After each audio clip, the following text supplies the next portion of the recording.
At the 2004 Game Developers Conference, designer Fumito Ueda gave a presentation called Game Design Methods of Ico. Ico referring to his 2001 game for Sony's PlayStation 2.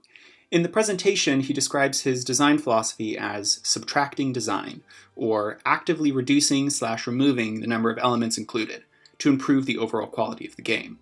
Furthermore, in designing Ico, the designer stated, "We put the highest priority in increasing reality and reducing unreality throughout the game. We believe the emotions this game generates inside players are realized by designing all the elements aiming towards the same ultimate objective." In this video, we will be exploring how Fumito Ueda's philosophy of subtracting design is used both in his critically acclaimed 2005 follow-up to Ico, Shadow of the Colossus, and how the Danish studio Playdead utilizes this philosophy in their 2016 game, Inside. Let's get started. First off, I should note that the version of Shadow of the Colossus I'm using for this video is not the original version of the game for the PlayStation 2. It is the 2018 HD remake for the PlayStation 4. The fundamental differences between the two are minimal, and this version is honestly much less of a hassle for me to record footage of. If you're a purist or something, there are plenty of videos of the original on YouTube. Anyways, the basic conceit of Shadow of the Colossus involves a young man named Wander, traveling to a mysterious and eerily empty forbidden land, seeking to restore the life of a girl named Mono. A booming godlike entity known only as Dorman commands him to defeat the 16 colossi scattered throughout the Forbidden Land in exchange for returning the soul of the girl. In this opening cinematic, we see one of the first examples of Ueda's subtracting design philosophy in action. The characters within the world of the game speak a fictional language.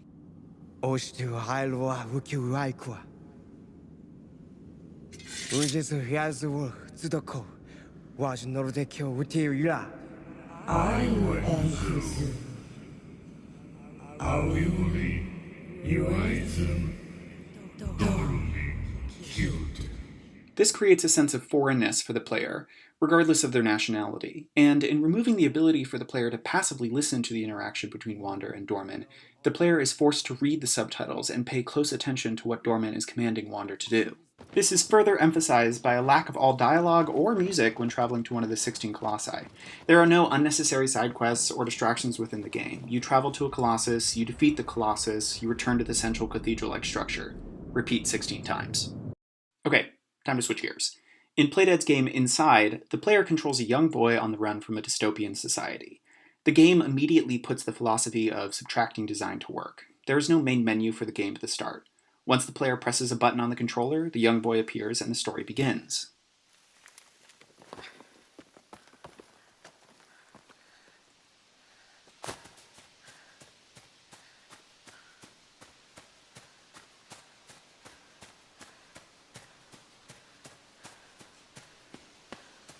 Notice the lack of dialogue, exposition, or even music. This game is entirely focused on the young boy. Though he is faceless, his body language and the sounds of his breathing communicate the young boy's physical and emotional state throughout the game. Take this early sequence, for example, when the young boy comes across a car shining its headlights on his path.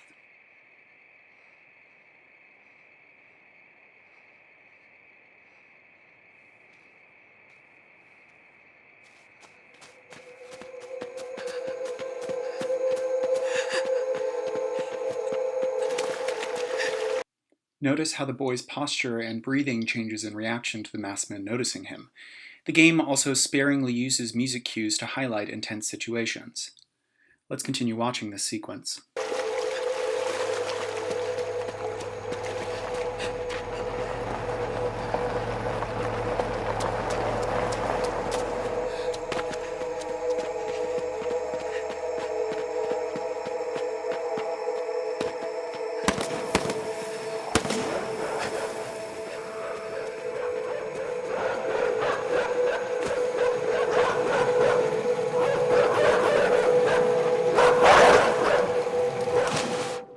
The designers have placed several obstacles in the boy's way as he outruns the men chasing him.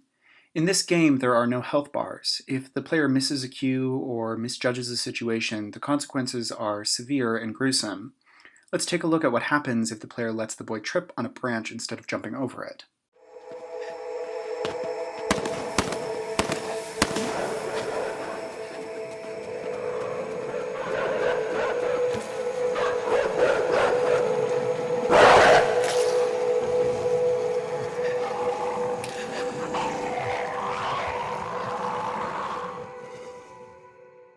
And here is if the player continues running instead of hiding behind the RV for a brief moment.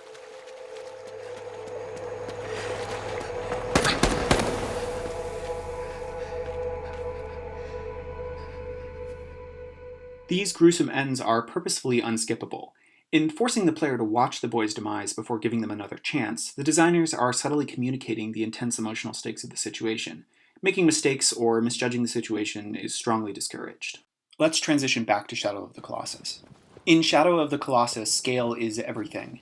Every element of the game is designed to make the player feel small in comparison. The size of the colossi is, well, colossal. The act of defeating one feels Herculean. Even the process of traveling to and finding a Colossus makes the player feel small. The game's world is massive and empty. As part of subtracting design, the game provides the player with very little info to go on when searching for the next Colossus to defeat. Dorman provides the player with only a brief but vague clue before sending them on their way.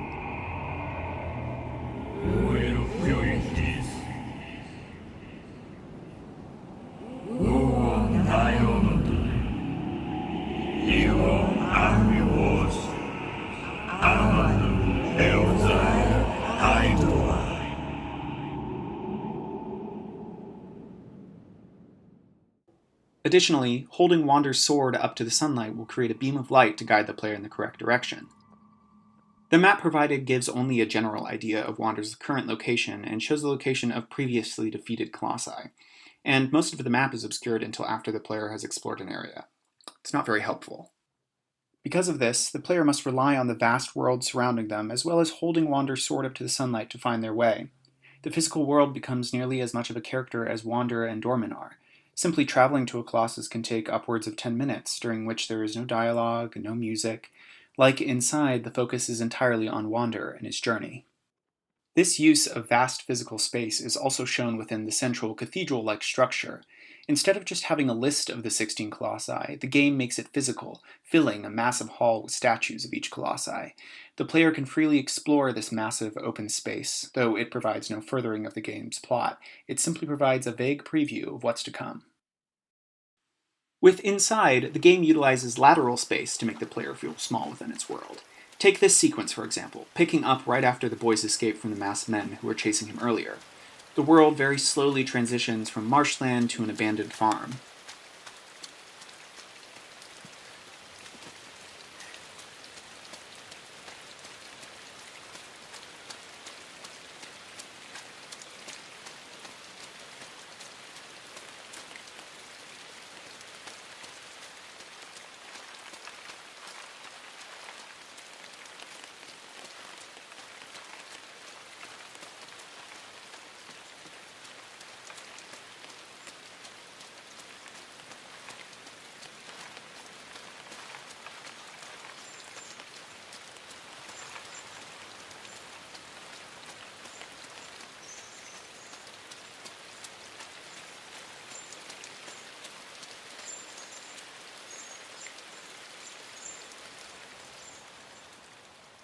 The game designers also set up a mechanic for a future puzzle here as the small baby chickens gradually begin following the boy, and their presence provides a brief respite from the oppressive darkness that preceded this moment.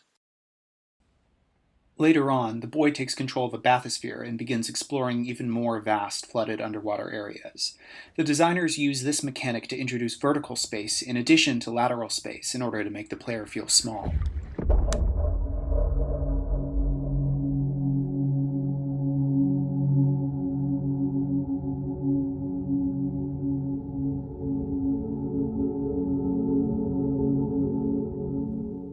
Like Shadow of the Colossus, much of this area is unused and is unnecessary for the furthering of the plot. The size of this area exists only to remind the player of how small they are within this massive, oppressive environment. The ambient music cue stands in for the breathing and physicality of the boy as the player explores the flooded world.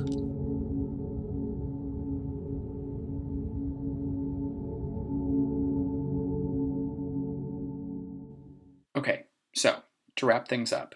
A lack of dialogue or traditional language, minimalist game mechanics, and the use of both physical and temporal space are the core elements of Fumito Ueda's philosophy of subtracting design. They may seem obvious or unimportant, but when used carefully, these elements can create intense and emotional narratives that can only be found in video games.